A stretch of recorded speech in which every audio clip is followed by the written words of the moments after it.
Greetings, kindreds. Come take a look inside my reading journal. I want to show you a page I did on Room with a View, and then we'll do a page on The Age of Innocence together.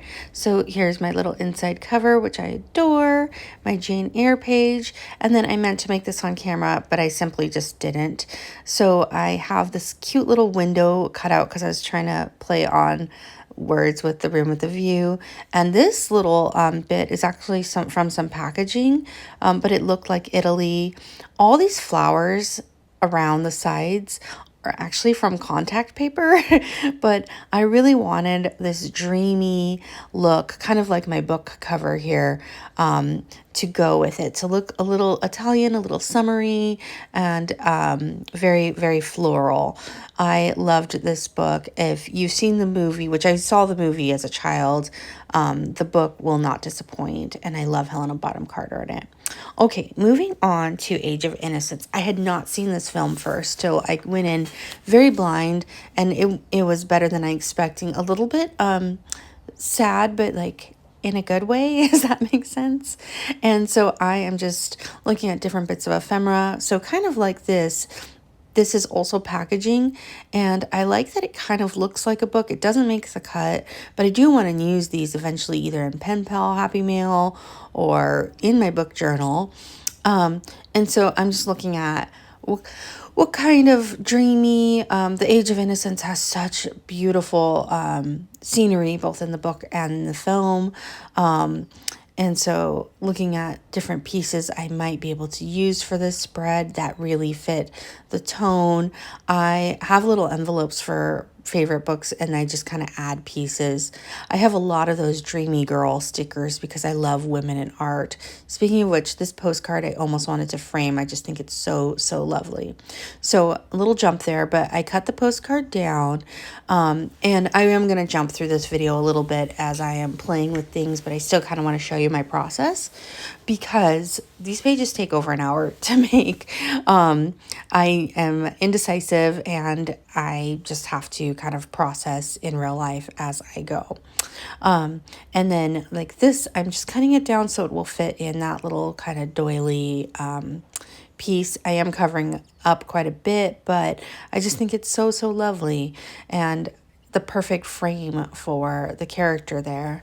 I'm curious if you've read either of these books. Like I said, Room with a View, it's very similar to the film. I thought the film was pretty accurate, and same with Age of Innocence. And love Helena Bonham Carter, love Daniel Day-Lewis, and I believe them as their characters. And we get like a really young Winona Ryder. I didn't love or hate her in it. I love her definitely in other movies more.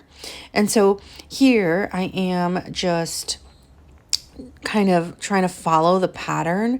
So I want this to be like a little pop out so I can add a quote. I love adding quotes from films.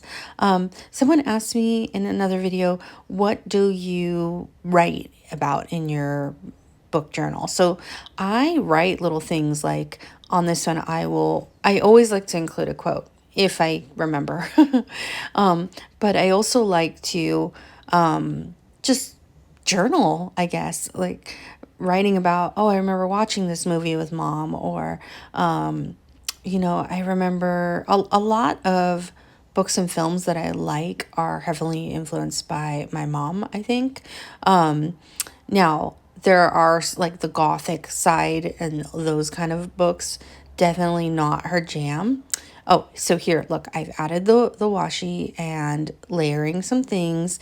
And then I wrote in that bottom part, The Age of Innocence. I am working on my lettering.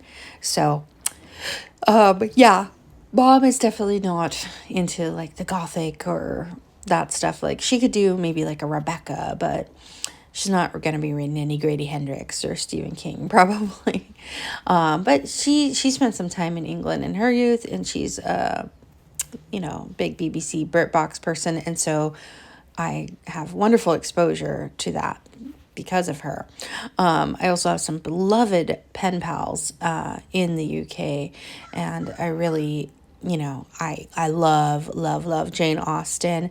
I have thought about making some pages for the for Jane Austen novels. I have read all of them at least twice. A couple Christmases ago, more than a couple, probably like 2015, actually, now that I'm thinking about it, I reread all of the books and they were so, so delightful. And in this journal, I am rereading a lot, but these two books happen to be like Jane Eyre was a reread for me. But yeah, these two books were books that I had never read before, and I'd only seen one of the films. I do usually prefer a book to a movie. I usually prefer a physical book, although I do read or listen to quite a few audiobooks. And I love watching a movie after having read the book. So that's kind of like Frida McFadden. I got into her because I knew The Housemaid was becoming a film. And so in 2024, I want to say, I read all the Housemaids ones and I got hooked. She's a good, like, guilty pleasure kind of quick read. You know, I think of Summer on the Beach, just let me read this book. I recently just finished reading Broken Country, which I know is like a big one on Book Talk, right? That is one that people are just loving. It was a Reese Witherspoon, I think it was her May book club read, but I read it in the beginning of September. And I enjoyed it. I love that tone. I love family mysteries. I love, secrets and whodunits and those kind of things. And I like sad books. Not that one has sad and happy to me, but yeah. And I'm currently reading September House because it's September and I want to start getting into my kind of fall spooky vibes. But yeah. Let me know what you have been reading here. Again, I just thought I would journal and kind of chat with you as I did so. And here is our finished product. I do enjoy how it turned out, and it's a nice little memory. Lots of love, happy reading, and happy journaling to you. Take care. Bye-bye.